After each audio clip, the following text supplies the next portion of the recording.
बिस्मिल्लाहिर्रहमानिर्रहीम। और वो वादा की गई मुक़द्दस रूह जो कायनात की शुरुआत से है, अब एक जिस्म में है और हमारे बीच आ चुकी है।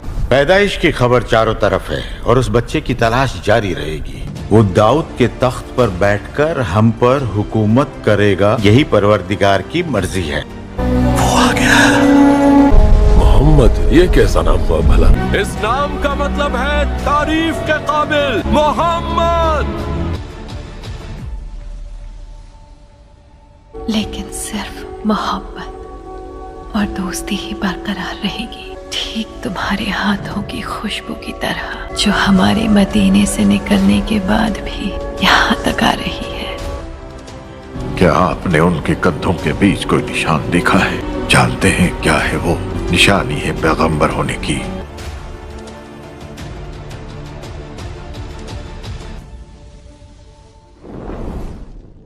बलूगत के इब्तदाई दिनों में हज़रत मोहम्मद सल्लल्लाहु अलैहि वसल्लम अहले मक्का की बकरियां उजरत पर चराया करते थे, और ये कोई ऐब की बात नहीं थी, बल्कि ये हुजूर अकरम सल्लल्लाहु अलैहि वसल्लम की अज़मत और तवाज़े की खुली दलील है। इसलिए कि बकरियां चराने वाले शख्स में जफ़ाकशी, तहम्मुल व बर्दबारी और नरम दिली पैदा हो जाती है। इसलिए कि बकरियां चराना मामूली काम नहीं, बल्कि बहुत ही ज़्यादा होशियारी और बेदारी वाला काम है। यही वजह है कि तमाम अंबिया अकराम ने बकरियां चराई हैं। इस मुतालिक खुद नबी सल्लल्लाहु अलैहि वसल्लम ने अहादीस मुबारका में फ़रमाया है कि अल्लाह ने जो भी नबी भेजा उसने बकरियां ज़रूर चराईं। सहाबा ने पूछा कि या रसूल अल्लाह, क्या आपने भी?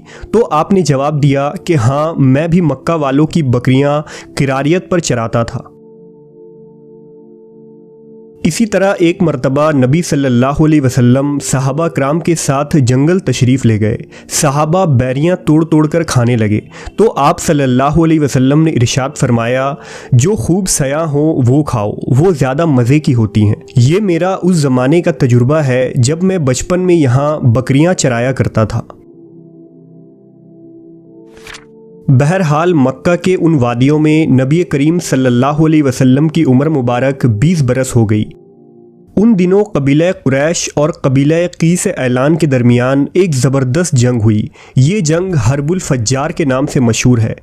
दौर जाहिलियत में अरब के छोटे बड़े कबीले की छोटी छोटी बातों पर खूनरेज़ जंग हो जाया करती थी, लेकिन जंग फज्जार को तारीख़ में एक अहम जंग माना जाता है, क्योंकि इस जंग में खुद हुजूर सल्लल्लाहु अलैहि वसल्लम ने शिरकत की थी और उस वक्त आप एक नौजवान शख्स थे।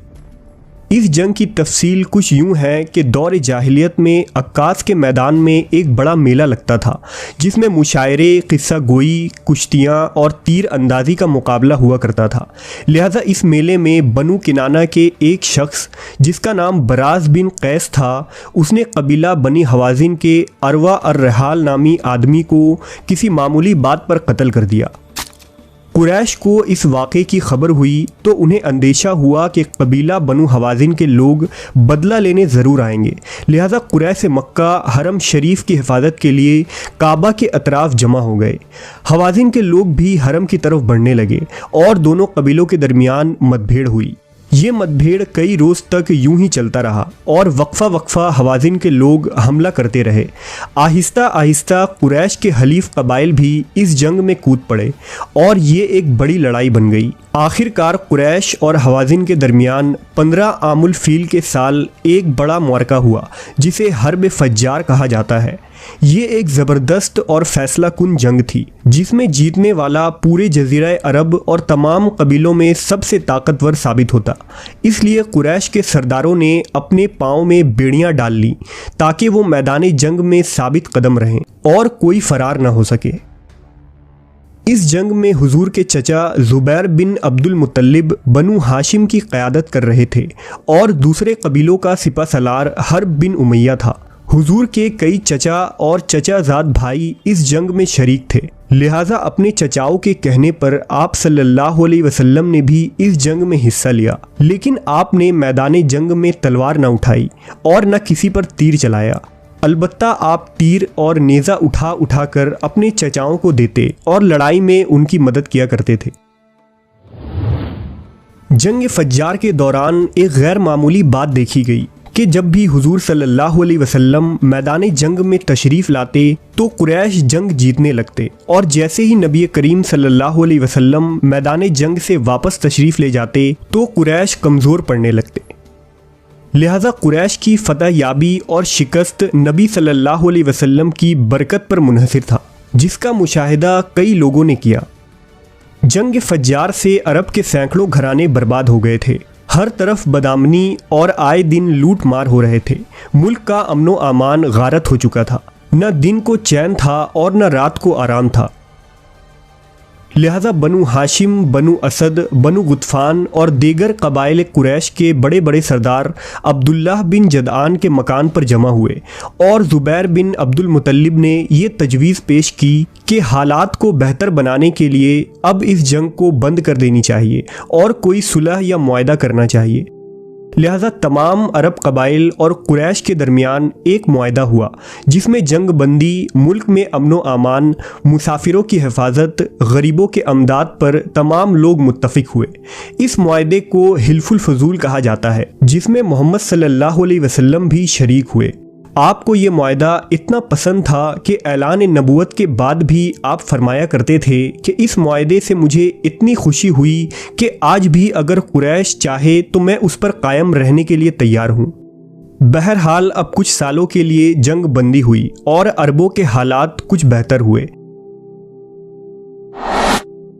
जब नबी करीम सल्लल्लाहु अलैहि वसल्लम की उम्र मुबारक 25 साल के करीब हुई तो तिजारत की तरफ रुझान बढ़ा, लेकिन आपके पास इतनी रकम न थी कि तिजारत कर सकें। लिहाजा जब मक्का की एक खातून को ये खबर हुई तो उसने नबी सल्लल्लाहु अलैहि वसल्लम को पैगाम भेजा कि आप मेरा माल तिजारत के लिए शाम ले जाएं और उसे वहाँ मुनासिब कीमत पर फ़रोख्त करें। इस खातून ने यह पेशकश की कि वो आपको दूसरों से बढ़कर उजरत देंगी।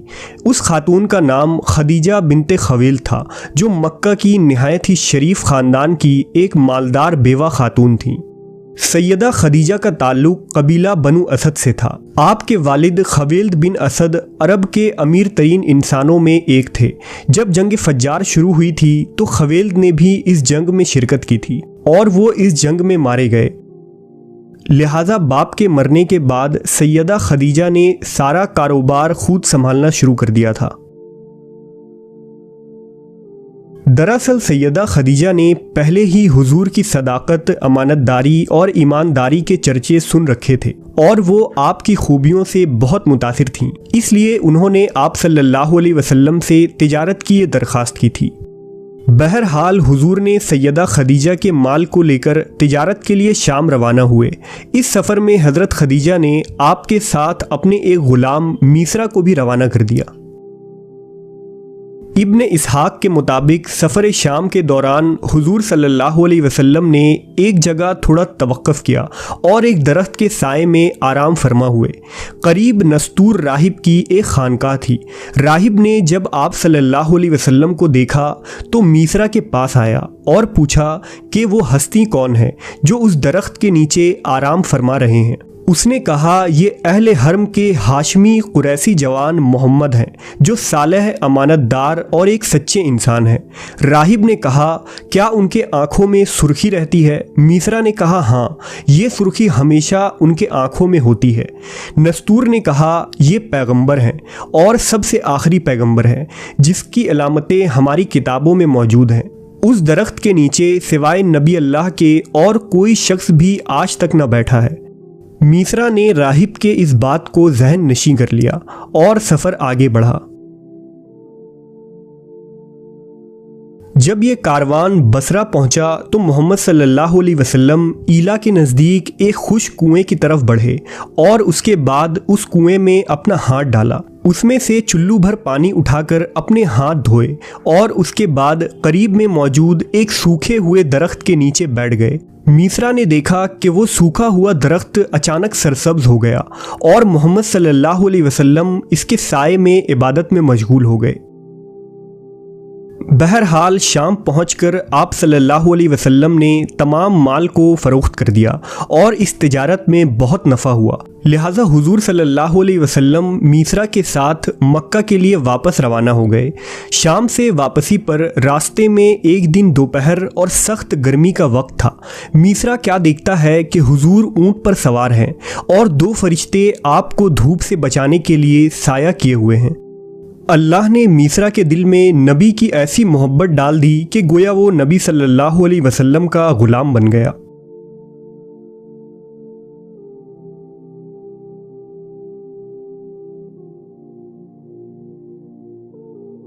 दोस्तों, एक बार यमन के बादशाह अब्राहा ने मुसलमानों की सबसे मुकद्दस जगह खाने काबा को शहीद करने की ठान ली और इस मंसूबे से अपना लश्कर लेकर मक्का की तरफ रवाना हुआ। उस वक्त खाने काबा की देखरेख हमारे नबी हजरत मोहम्मद सल्लल्लाहु अलैहि वसल्लम के दादा अब्दुल मुत्तलिब के हाथों में थी। अब्राहा के सिपाहियों ने मक्का के जानवरों को भी कैद कर लिया था। हजरत अब्दुल मुत्तलिब ने अब्राहा से अपने ऊँटों को आजाद करवाने की मांग की। ये देखकर अब्राहा चौंक गए और कहने लगा कि मैं तो यहाँ खाने काबा को तोड़ने की मंसूबे से आया हूँ, लेकिन तुम मुझे अपने ऊँटों को रिहा करवाने की मांग कर रहे हो। तो हजरत अब्दुल मुत्तलिब ने फरमाया कि इन ऊँटों का मालिक मैं हूँ, लेकिन खाने काबा का मालिक अल्लाह है और अल्लाह खुद खाने काबा की हिफाजत करेगा। तभी अल्लाह ताला ने समंदर की तरफ से अबाबिल परिंदे का एक लश्कर खाने काबा की हिफाजत के लिए भेज दिया और हर अबाबिल के चोंच में कंकर थे और ऊपर से अबाबिल ने अब्राहा की फौज पर कंकरियां इस जोर से बरसाई कि फौज बदहवास होकर भागने लगे और इस तरह अब्राहा का पूरा लश्कर हलाक और बर्बाद हो गया। सच में अल्लाह चाहे तो कुछ भी कर सकता है।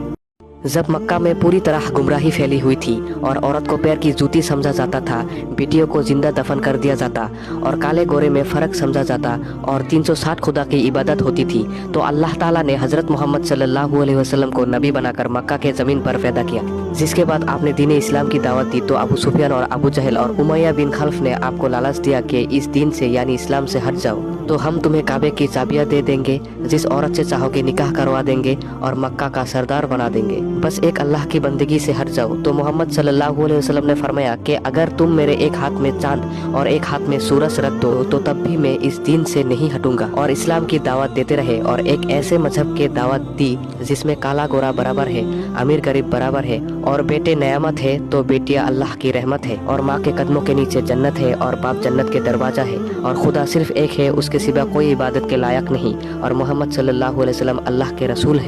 एक मर्तबा हजरत हलीमा सादिया की एक बकरी को भेड़िया उठा के ले जाता है तो हजरत हलीमा का बेटा रोता हुआ आता है और कहता है अम्मा जान हमारी बकरी को भेड़िया उठा के ले गया। तो हजरत हलीमा उदास हो जाता है। हजरत हलीमा को उदास देखकर हमारे नबी हजरत मोहम्मद सल्लल्लाहु अलैहि वसल्लम जंगल की तरफ निकल जाता है और जंगल में जाकर आवाज देता है तमाम जानवर जमा हो जाओ। तो तमाम जानवर हमारे नबी के कदमों पे आ जाता है और साथ में वो भेड़िया भी आता है और उस भेड़िया के साथ हजरत हलीमा की बकरी भी होती है। तो हमारे नबी ने फरमाया क्या तुमको नहीं पता ये हजरत हलीमा की बकरी है? तो भेड़िया कहता है हमने ये इसलिए किया कि आप कुछ दिन से इस जंगल में नहीं आ रहे थे तो हम आपका दीदार नहीं कर पा रहे थे, तो हमने ये इसलिए किया ताकि आप जंगल में आए और हम आपका दीदार कर सके। फिर तमाम जानवर सजदे में गिर जाता है। फिर हमारे नबी हजरत हलीमा की बकरी को लेकर वापस चला जाता है।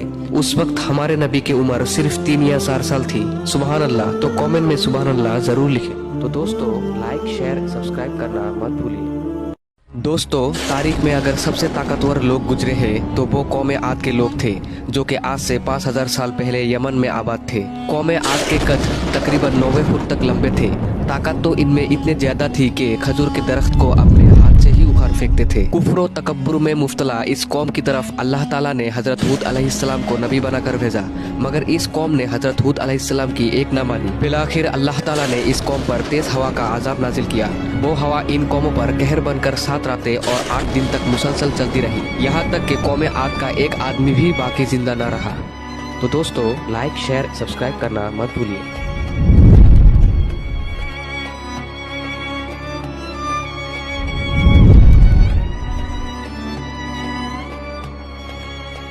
दोस्तों एक मर्तबा हजरत सुलेमान अलैहिस्सलाम का बहुत बड़ा लश्कर एक वादी से गुजरा जहाँ चींटियां रहती थी।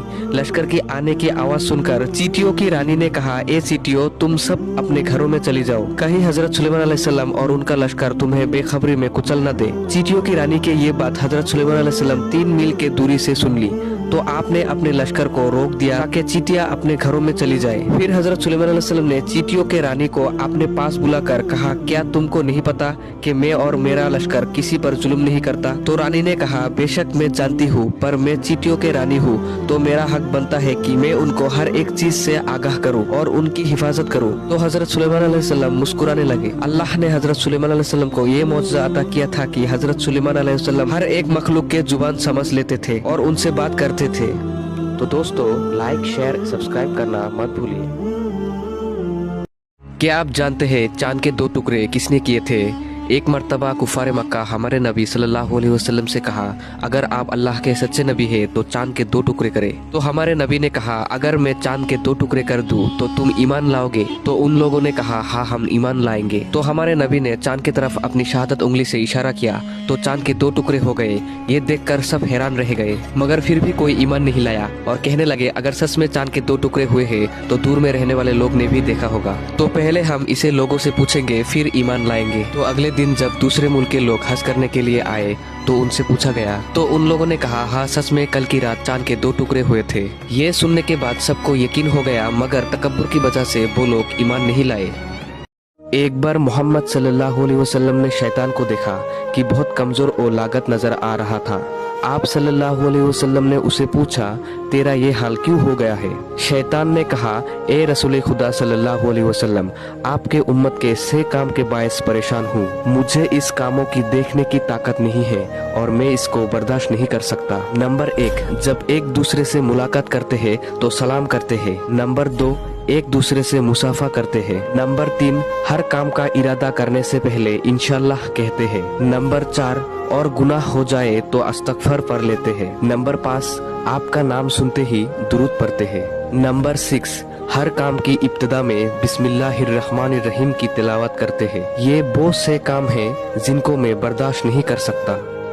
दोस्तों, हजरत अली की तलवार जिसका नाम जुल्फिकार थे, हजरत अली के शहीद हो जाने के बाद वो किसके पास गई थी? तो दोस्तों, जब हजरत अली शहीद हो गए थे तो वो तलवार हजरत हसन रज़ियल्लाहु ताला अन्हु को दे दी गई थी, और जब वो भी शहीद हो गए तो वो तलवार हुसैन रज़ियल्लाहु ताला अन्हु जो कि हजरत अली के छोटे बेटे थे उन्हें दे दी गई थी, और उन्होंने उसी तलवार से यजीदियों के खिलाफ करबला में लड़ाई की थी। फिर जब यजीदियों ने उन्हें शहीद कर दिया करबला में, तो वो तलवार अचानक गायब हो गई थी। ज्यादातर मुसलमानों का मानना है कि उस तलवार को अल्लाह ताला ने हजरत उमर रज़ियल्लाहु ताला अन्हु दुनिया के अकेले ऐसे हाकिम थे जो कहा करते थे कि अगर मेरे दौर में दरियाए फुरात के किनारे एक कुत्ता भी भूख से मर गया तो उसका जवाब उमर को देना होगा। आपके अदलो इंसाफ की ये हालत थी कि जब आपका इंतकाल हुआ तो मुल्क के दूर के एक इलाके का एक चरवाहा भागते हुए मदीना पहुंचा और चिल्लाते हुए बोला, ए लोगों, हजरत उमर का इंतकाल हो गया। लोगों ने हैरत से पूछा कि तुम मदीने में हजारों मील दूर जंगल में रहते हो और तुम्हें इस हादसे की खबर किसने दी? चरवाहा ने बोला, जब हजरत उमर जिंदा थे तब तक मेरी भेड़ जंगल में बेखौफ फिरती थी और कोई दरिंदा उनकी तरफ आंख उठाकर भी नहीं देखता था,